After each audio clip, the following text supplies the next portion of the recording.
호출 서비스 비용과 기름값을 기사들에게 불법적으로 부담시킨 택시 운송 업체들이 잇따라 적발됐습니다. 운송 비용 전가를 금지한 관련법이 시행됐지만 현장은 좀채 개선되지 않고 있습니다. 홍수현 기자입니다. 택시들이 몰리는 제주공항. 더 빨리 손님을 확보하고 편리한 결제를 제공하는 카카오 택시는 이제 택시 기사들에게 필수입니다. 그렇다면 서비스 수수료는 누가 부담하고 있는지 물어봤습니다. 수수료는 기사가 나쁘다고. 수수료 내려 꼴비.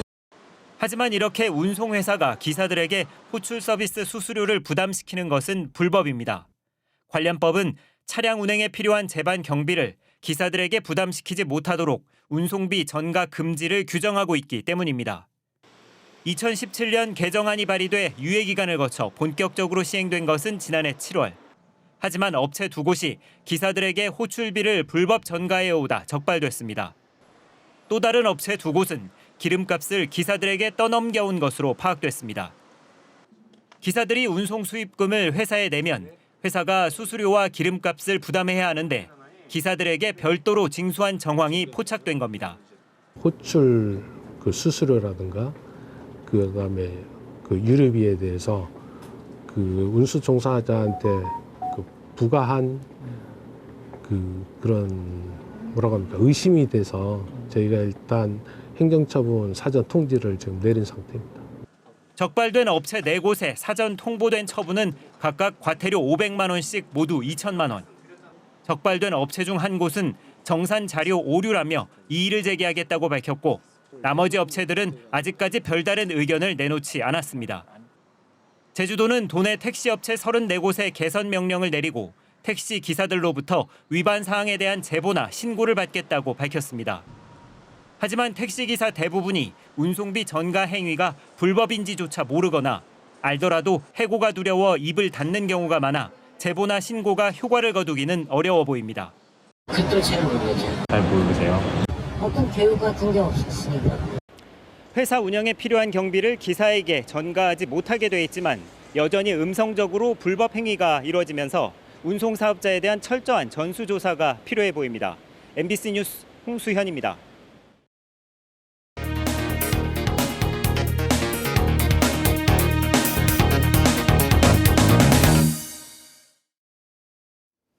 제주 MBC는 지난해 물놀이 구역이 급격히 줄어든 월정리 해수욕장 문제를 보도해드렸는데요. 이곳도 레저 업체들이 공유 수면 사용 허가를 받으면서 피서객들의 입욕을 막았기 때문이었습니다. 피서객들은 물론 근처 상인들까지 불만을 쏟아냈었는데 올해는 어떻게 달라졌는지 이따금 기자가 취재했습니다. 아름다운 해변으로 관광 명소가 된 월정 해수욕장. 해수욕장 오른쪽 월정항 주변에만 피서객들이 몰려 물놀이를 합니다. 400m 길이 백사장에서 70m 구간이 물놀이 구역. 나머지 바다는 레저 업체들이 공유 수면 허가를 받아 2배 가까이가 레저 구역으로 사용됐기 때문입니다. 1년이 지난 현재 상황은 어떨까? 해수욕장 왼쪽은 여전히 서핑객들로 가득하고 오른쪽에만 몇몇 피서객들이 물놀이를 하고 있습니다. 제주시는 해수욕장의 60% 정도를 레저 업체가 사용하도록 허가해줬습니다. 레저 구역은 지난해와 동일한 13,000제곱미터, 물놀이 구역은 지난해보다 1,492제곱미터가 늘었는데 바위가 많아 물놀이를 할 수 없는 구역을 억지로 끼워 넣었습니다. 물놀이 구역이 좁다는 지적이 잇따르면서 제주시는 올해 안전구역으로 막아놨던 이곳 30m가량을 넓혀 물놀이 구역으로 지정했습니다. 그러나 대부분은 백사장이고 바다 쪽은 큰 바위가 놓여 있어 실제 물놀이를 하기는 쉽지 않습니다. 과거 넓은 해변을 즐겼던 관광객들은 3년 전부터 레저 업체가 들어서며 급격히 좁아진 물놀이 공간에 발길을 돌립니다. 좁아진지 몰랐거든요. 근데 와서 보니까 너무 좁은 것 같아서 저희도 지금 왔다가 너무 좀 뻘쭘한 상황이라 다른 해수욕장을 지금 바로 가려고 생각하고 있습니다. 물놀이객들은 레저 구역에 들어갈 수조차 없어 마을회가 물놀이 구역을 넓혀달라고 요청했지만 방법이 없다는 입장입니다. 시청으로 가서 신고만 하면 사무실을 내주다 보니까 이렇게 남목이 들어오고 처음부터 이렇게 된 겁니다. 얘는 사실상 해수욕장이 우리가 넓어야 되는데 서핑 업체가 많다 보니까 제주시는 레저 업체가 해수욕장의 많은 부분을 차지하고 있다는 사실에 공감한다고 밝혔지만 올해 공유수면 허가 사항에는 변동이 없었습니다. 백사장 구역을 좀 더 확장했다는 말씀을 드리고 이런 부분들은 지금 당장의 어떤 만족할 만큼 이렇게 급진적으로 이렇게 확장할 수는 없겠지만 점진적으로 저희들이 점진적으로 개선해 나가도록 그렇게 노력해 나가겠습니다. 해수욕장 운영 방식이 제주와 비슷한 강릉시는 시나 읍면동이 자체적으로 사용 허가를 받아 운영만 마을회에 위탁합니다. 때문에 피서용품 대여 가격이나 사용 면적 등을 행정에서 적극적으로 조정해 갈등을 해결하고 있습니다. 그러나 제주시와 서귀포시는 법적으로 문제가 없으면 된다는 행정 편의적 정책만 되풀이하면서 피서철마다 논란이 계속되고 있습니다. MBC 뉴스 이따금입니다. 제주도가 하반기 정기 인사를 단행했습니다. 기획조정실장에는 양기철 이사관, 혁신산업국장에는 김남진 부이사관, 교통항공국장 직무대리에 김영길 전 대중교통과장을 발령했습니다. 건설주택국장에는 박재관 건축과장을 승진 발령했고 문화체육교육국장에는 류일순 전 공항확충지원단장이, 관광교류국장에는 김양보 전 문화체육교육장이 자리를 옮겼습니다. 이번 인사에서는 모두 198명이 직급 승진했고 신규 발령과 부서 이동은 95명입니다. 임금 체불 혐의로 기소된 지역신문사 대표가 재판 과정에서 법정 구속됐습니다. 제주지방법원 배구민 판사는 5억 원대의 임금과 퇴직금을 주지 않아 근로기준법 위반 혐의로 기소된 제주일보 오영수 회장에 대해 직권으로 구속영장을 발부했습니다.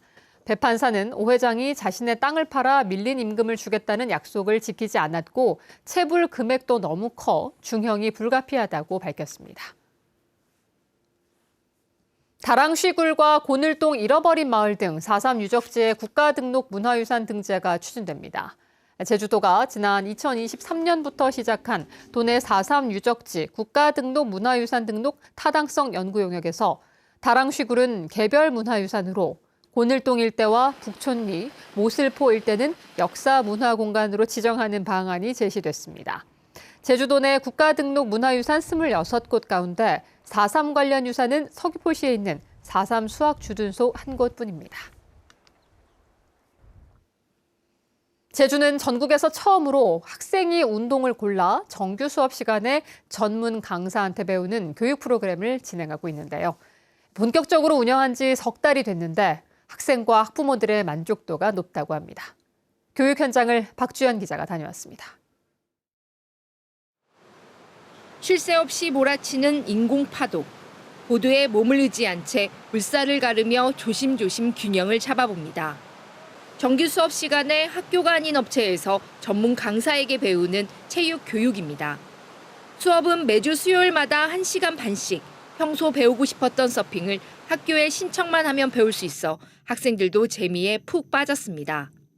서핑 해보고 싶은 거예요. 해가지고 막 신청해가지고요. 그렇게 됐어요. 저 기지 여러 가지 배우는 게 엄청 좋아요. 같은 시각 근처 승마장에서도 수업이 한창입니다. 말을 타고 내리는 방법은 물론 말을 탔을 때 자세를 전문 강사가 꼼꼼히 가르칩니다.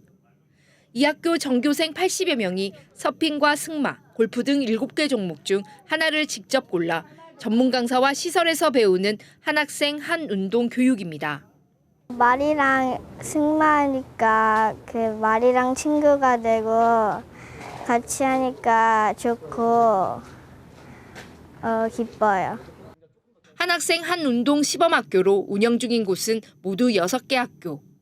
학생 340여 명이 모두 운동 하나씩은 배우고 있습니다. 교육발전 특구에 제주가 지정이 되면서 예산을 지원받을 수 있는 여건이 됐습니다. 그런 과정에서 한 학생이 한 스포츠를 무조건 할 수 있는 여건을 만들어주자. 학생은 물론 학부모들의 만족도도 높은 것으로 교육청은 평가하고 있습니다. 이거 싫어하는 학부모가 어디 있겠습니까, 이게. 그래서 저도 박수 치는 겁니다. 물론 나뿐만이 아니고 6학교 이제 있습니다만 일단 앞으로 도내 모든 학교도 좀 그렇게 접근했으면 좋겠습니다. 지역사회와 연계하며 더욱 풍성해진 학교 스포츠 활동이 학생들의 교육에 어떤 변화를 이끌어낼지 관심이 쏠리고 있습니다. MBC 뉴스 박주연입니다. 전기차와 도심항공교통 같은 전기를 활용한 이동장치에 대한 박람회인 제12회 국제 이모빌리티 엑스포가 오는 12일까지 나흘간의 일정으로 시작됐습니다. 제주 신화월드에서 펼쳐지는 이번 박람회는 50개 나라에서 100여 개의 관련 기업이 참여해 전문가 회의와 기술정책 토론회가 진행됩니다. 또 전기차와 전기버스, 충전기를 포함해 자율주행과 스마트 농업, 도심항공교통 등 전기를 활용한 이동 수단과 관련 운영 체제에 대한 전시도 함께 이루어집니다. 노동단체가 야외에서 일하는 노동자들을 위한 폭염 보호 대책 마련을 촉구했습니다. 민주노총 전국서비스산업노동조합연맹 제주지역본부는 성명을 통해 최근 무더위가 이어지는 가운데 노동자의 건강을 지키는 대책 없이 일만 하라는 것은 사지로 내모는 일이라며 매해 여름마다 노동자가 온열 질환으로 쓰러져 응급실로 실려가는 사례가 보고되고 있다고 강조했습니다. 이어 제주도는 택배와 물류, 배달 노동자와 청소 노동자에 대한 폭염 예방 조치를 강화하고 실질적인 대책을 수립해야 한다고 주장했습니다. 스노클링을 하던 50대 여성이 바다에 빠져 구조 후 병원으로 옮겨졌습니다. 오늘 오후 5시 50분쯤 서귀포시 대포동 도립발 해변에서 바다에 빠진 50대 여성을 시민이 구조해 119에 신고했습니다. 여성은 구조 당시 의식과 호흡이 있었지만 저체온증을 보여 병원으로 옮겨졌습니다. 경찰은 스노클링을 하던 중 사고가 난 것으로 보고 구조한 시민 등을 상대로 정확한 사고 경위를 조사하고 있습니다. 차량 6대가 잇따라 부딪혀 10여 명이 다쳤습니다. 오늘 오후 5시 10분쯤 제주시 구자읍 월정리의 한 도로에서 SUV 2대 등 차량 6대가 잇따라 부딪혔습니다. 이 사고로 차에 타고 있던 임신부 등 11명이 다쳤으며 소방당국은 사고 현장에 임시 의료소를 설치해 응급조치를 하고 있습니다. 뉴스데스크 제주였습니다. 고맙습니다.